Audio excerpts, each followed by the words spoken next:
when you're sowing seeds in the garden, you put them in, and especially in the autumn, you might be waiting for a while for things to come up.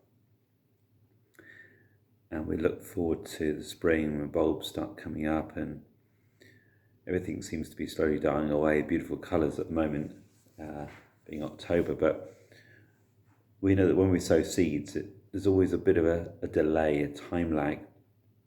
When you put bulbs in, the bulbs that they're selling in the supermarket at the moment are ones that are going to come up in the spring, but they're going to be hidden and under the earth and not seen and no evidence for a while. I'm going to read something from the Gospel of Mark. It's chapter 6 from verse 26. Jesus also said, "The kingdom of God is like a farmer who scatters seed on the ground. Night and day, while he is asleep or awake, the seed sprouts and grows, but he does not understand how it happens. The earth produces the crops on its own. First a leaf blade pushes through, then the heads of wheat are formed, and finally the grain ripens. And as soon as the grain is ready, the farmer comes and harvests it with the sickle, for the harvest time has come." It's important sometimes to be sowing things in readiness for later on. I think one of the things that we see with this little passage is the way in which those seeds go into the ground, and there's this time delay. And you see these films that and little videos, especially on the telly, with the way in which the time-lapse photography shows something growing up really quickly. But things are never like that. They're never like the videos where someone's making something and then, of course, it speeds up the film, and what can take hours and hours, suddenly it all happens in minutes. It feels very satisfying that you can achieve something that fast, but normally life isn't like that. It's a DIY job or sowing seeds or whatever it is. Unfortunately, this speeded up film is a little bit of an illusion, and we all know that really, that things take time. Things take a lot longer than you imagine that they will do. And I love this translation because it says here, the earth produces the crops on its own. First a leaf blade pushes through, then the heads of wheat are formed. And just seeing the beginning, the starting point of something new taking place, something pushing through, that first leaf blade, is just a precursor. It's a herald of something greater. The beginning of spring is a herald of everything growing. I think there's an anticipation, there's a hope and expectancy. One of the lovely things about spring is the beginning of buds opening up and starting.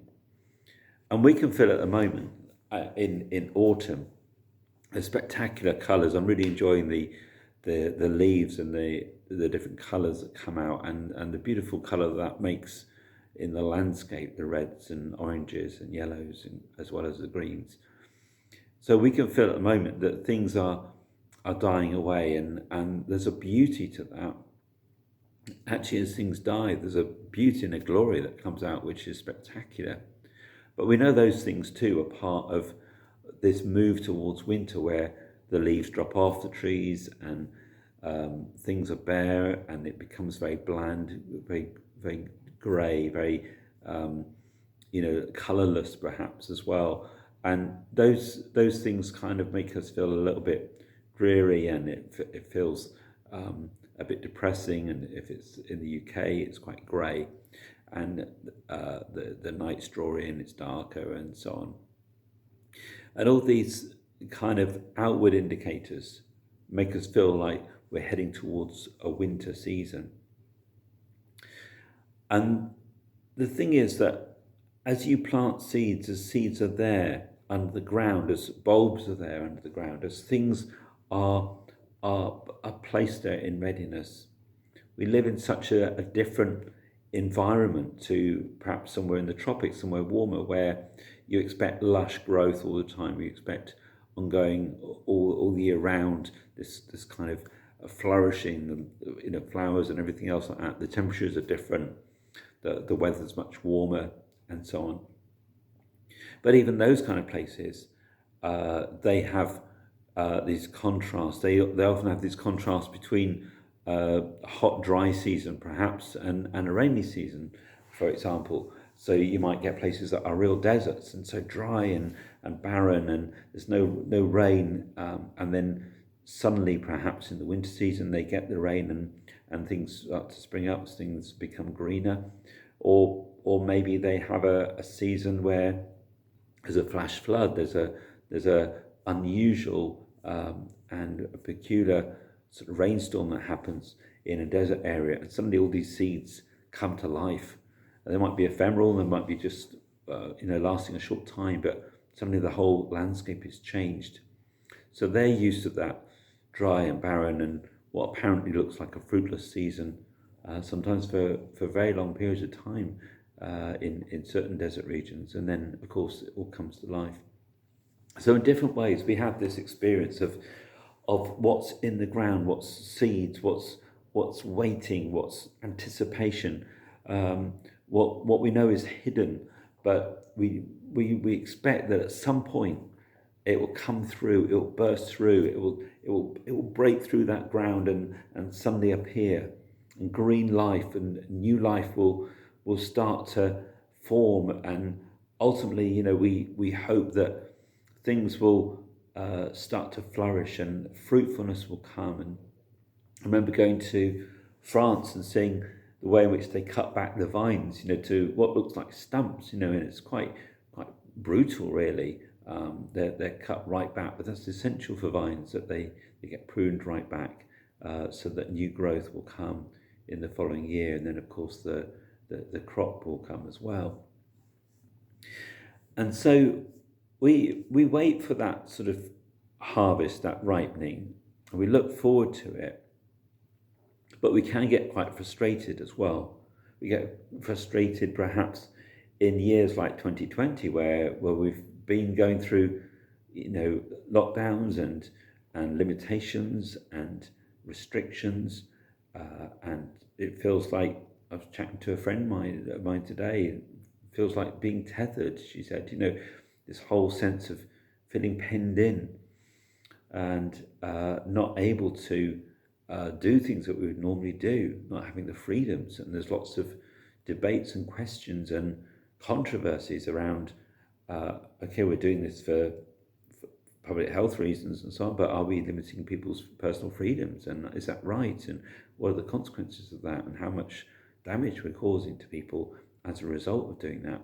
So there's a discussion around that. So these seasons can be quite difficult ones. They're not ones that are easy to go through. They're not ones that are simple.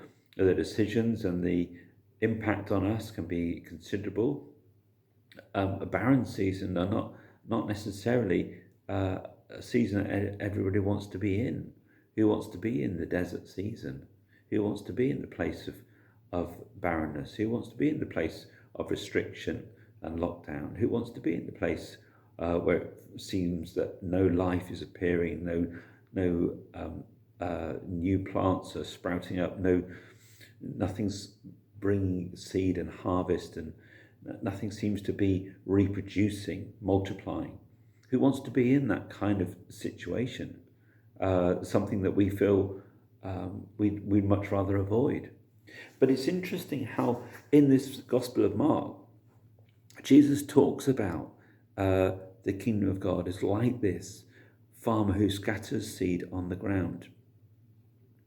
And there's this ongoing process. So he's aware, in that culture they scattered seed, but he's aware that it's a waiting game.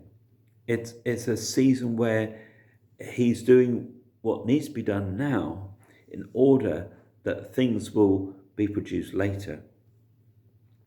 So one of the things I want to pray for today is that when we felt perhaps that we've been in a wasted season, we maybe have felt like we've had a time of rest, we've had a time of drawing back, we've had a time of a lack of activity, perhaps we feel a bit guilty that we've become a bit selfish in it maybe, or we felt frustrated by it, or perhaps we've really suffered in it quite badly.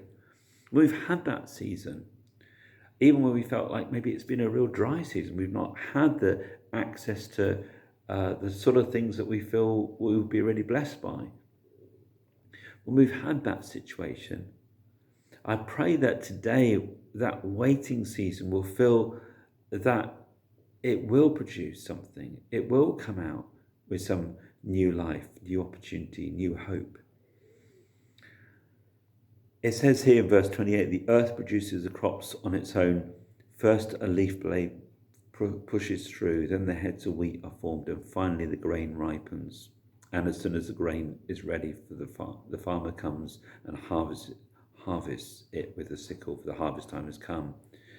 So I want to pray too that we have that hope of harvest, that hope not just of something turning a corner, but a hope of things really producing, a hope of the things that we've sown and put into time in the past, our prayers, our dreams, and the things that we've wrestled with, that we would see those things coming into a fulfillment.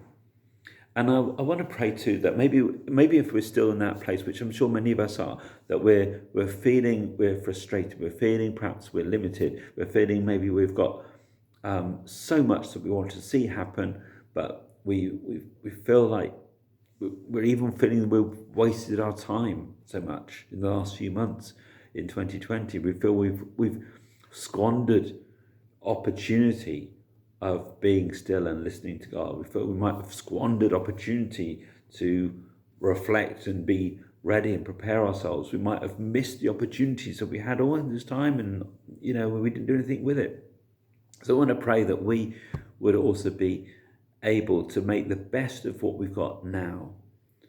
And everything that we may have lost along the way, everything that we may have squandered and wasted or whatever, that perhaps we'll be able to see that redeemed by God, gathered up, and we just offer that up to him and say, okay, Lord, I may have got frustrated over the last few months. I might have got frustrated with myself and other people. I might have felt like I've had all this time and I didn't know what to do with it.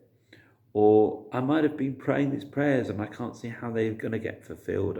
I may have wrestled with all these thoughts and I can't seem to see the way forward. I might have got into a bit of a pit about it all, or a pity party.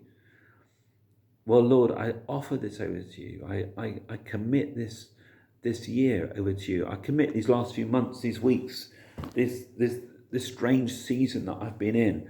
I offer this over to you, this time of what appears to be blankness on the surface, what appears to be inactivity on the surface. And I trust you that these times are in your hands. I trust you, Lord, that the seeds of my prayers, the seeds of my frustrations, the seeds of my hopes and dreams, the seeds of my time, well, Lord, I give it all to you. The good stuff, the bad stuff, and I ask you to sort it all out, but redeem it. Redeem these months that I've had, the last few months, the last few weeks, the time that I've had in lockdown, the time that I've had when it doesn't seem like much has been happening on the surface. Well, Lord, I commit it over to you. I surrender it to you. And I want to allow you to come into that. And you know the things that you want to germinate out of that, the things that you want to just take and use, so that we'll see these green shoots come up. We'll see these new plants come. We see a harvest of fruitfulness come. We see something that is produced in longer term. I pray that will be the experience for you. I pray that will be the experience for all of us, that we'll see that hope rise and we'll see God's purposes fulfilled and we'll see an anticipation of a harvest to come.